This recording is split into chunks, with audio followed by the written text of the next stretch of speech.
Hi, everyone. Cathy Sabater, mortgage broker and proud veteran. I'm here with Balazs. He's in Hollywood, Florida, and he's a very well respected buyer agent at the Penn Team, and he's been there for about 2 years.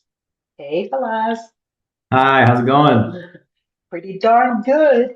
We're hearing a lot of wonderful things about Hollywood, Florida, and I'm Absolutely. so glad, and I'm so glad that you're taking the time to meet with me today.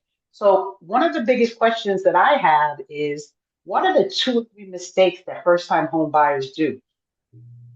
I would say that probably the biggest mistake is not getting a pre-approval.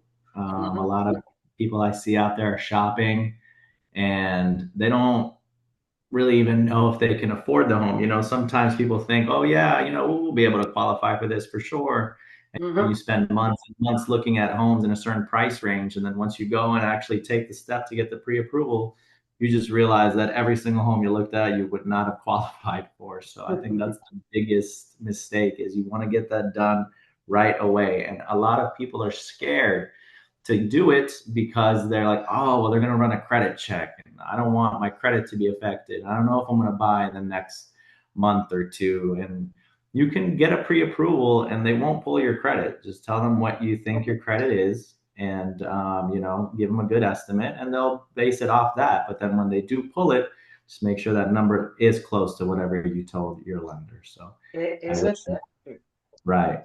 So I would say that is the biggest mistake. Another mistake is make sure that you talk to a real estate professional, someone who helps buyers.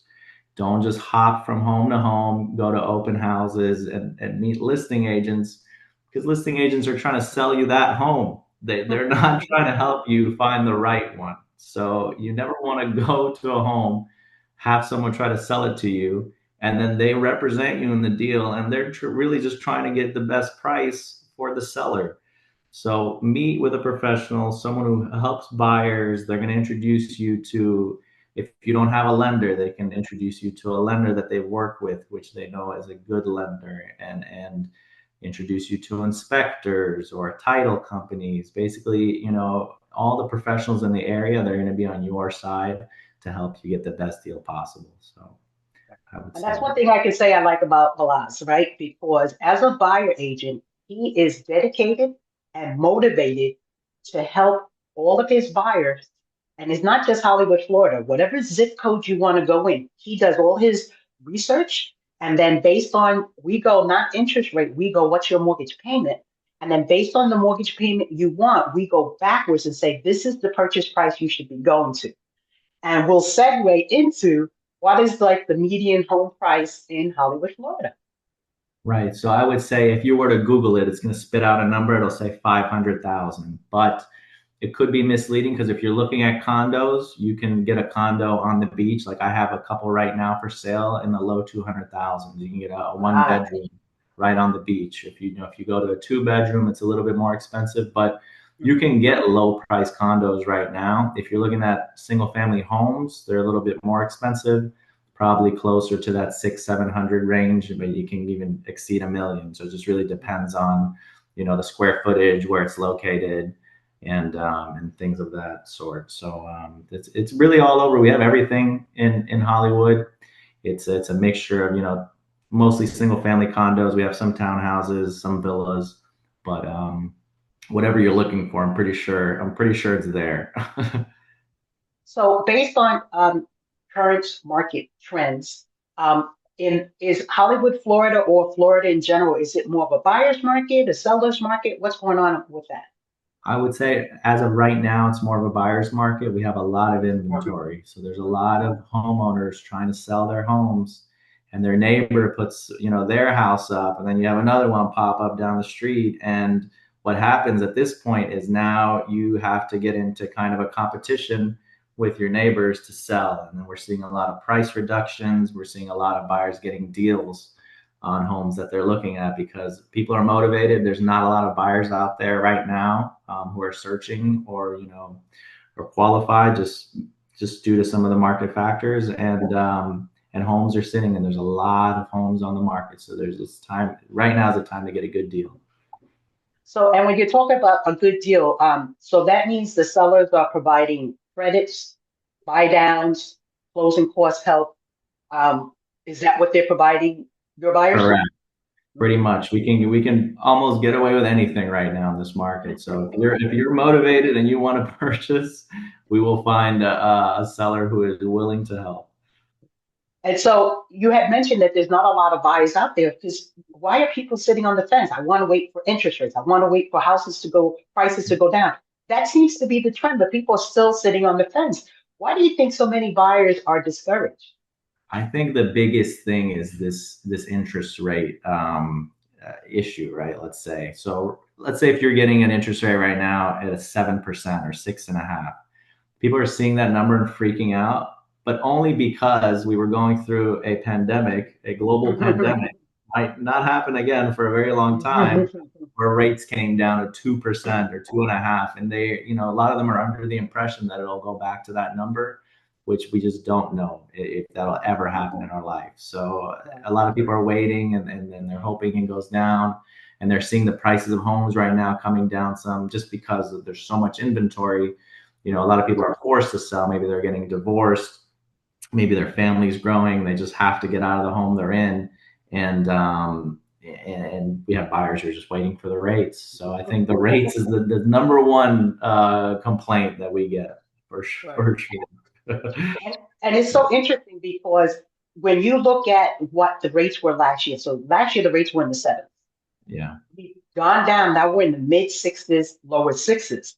Now, Mhm. they still want lower rates, but what I have found is, and I'm pretty sure this is happening with you, is that the difference could be $80 I know. waiting.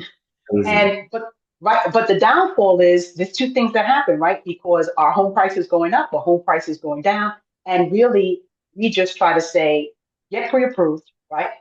Mhm. Find the house you want, but make it in your budget. So it doesn't matter what's happening with the interest rate, so to speak. If you say my budget is X dollars a month, Balazs is going to go out there and find that house for you. And he's going to Right. make it very difficult for you to keep renting. So that's one thing, another thing that I really love about Balazs. And I would say too is if you're waiting for that interest rate number, let's say if you're waiting for 4.5, and you speak to a lender and you're confident maybe in the next 2 years that the rates will come down, you can always get a buy down and lock in or like whatever it is. If you want to get a buy down and then 2 years from now refinance, like there's so many solutions out there to these problems that you just have to talk to the right people. And maybe, you just don't realize that you can purchase right now. Exactly. And so that's why it's so important for the realtor and the lender to have a good communication, right? So Blas and I, we had a family that sold their property in California. They moved to Florida. So we had a 3 hour difference. But this individual here, you would think that he was on our time frame. It's 11 o'clock at night and he's calling, he's texting. That's the life and the diligence and the dedication that he has. And I really appreciate you helping our buyers there. Of course. Thank you. So, with that being said, we did definitely communicate a great deal. I know you had mentioned, you work with different lenders. Again, thank you for interviewing with me. Of course. But what are the one or two or three things that you want to see with your lender in regards to providing the best customer service you can do for your buyers? Yeah, I just need the main thing I look for is communication. That's very important in a deal, especially when once we go under contract, we have deadlines, we have things we have to meet, and Mhm, there's a lot of lenders who disappear and you can't get a hold of them. And now you're making sure we have, escrow money sitting with mhm, our buyers that we're trying to protect. So we don't want to miss deadlines. We want to make sure everything's on track. We want to make sure that the lender in the beginning does their due diligence, like if it's a condo, if there's an HOA, or if there's something involved, we want to make sure that the buyer actually qualifies. So we don't want the deal falling apart in the last hour. We mhm, want lenders who are just the biggest thing for me is communication. Just talk to me. If there's an issue, we'll figure it out. It's just a lot of people, disappear, and that drives me absolutely insane. So mhm, whatever it is, whatever the problem is, I'm mhm. sure there's a solution for it. But let's just discuss and open lines of communication. And I know, well, like I mentioned, we had a three-way conversation with our buyers, and you would have never thought that he was 3 hours ahead of us. So, Balazs, you do a great job Thank you. with communication. So, let's segue into, right? We had a buyer that moved from California to Florida. So, how do you help prepare? Because the talk is a lot of people are moving from California to Florida because that's what Mhm. happened during COVID, mostly because of the purchase price. I myself was considering being a snowbird, right? Yeah. I had a condo, was going to buy a condo in Florida, but then at the end, I ended up selling my condo because of COVID, bought a Mhm. house here in California instead. Okay. So, how do people really prepare, or how do you prepare them? Because I know our buyers, they didn't even, you did videos for them.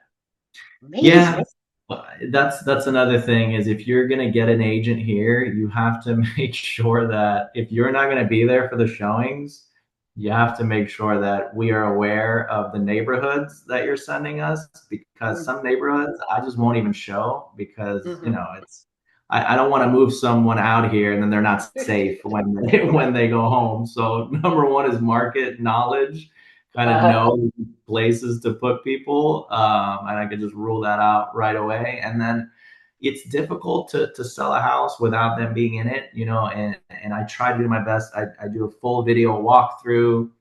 I make sure I take the video itself instead of doing FaceTime. It's much better to actually take the video or do both because then Mm-hmm, a buyer can look back at it and rewatch it, seven different times. And sometimes with FaceTime, you're moving around and it's blurry. And so I just always make sure I send one clear video where I come into the home, get everything slowly, make sure I'm not shaking the phone and mm-hmm. call each other afterwards, go over it. If you need me to go back inside, I can. I can take it. I'm very patient, and I know it's a big expense, and it might be the biggest purchase in your life. So Mm-hmm. I want to make sure that I take my time. I'm very thorough, and that this is the right house. The last thing I want is you move into a home and you don't like it. So I try to go above and beyond Mm-hmm. whenever I can. Absolutely. So, Balazs, really, thank you so much for taking the time to meet with me. What phone number should they call you at? And at the bottom of this little video, I'll have all of your social media contact too. But what's your phone number that they can call You can call me at 954-274-0201. you?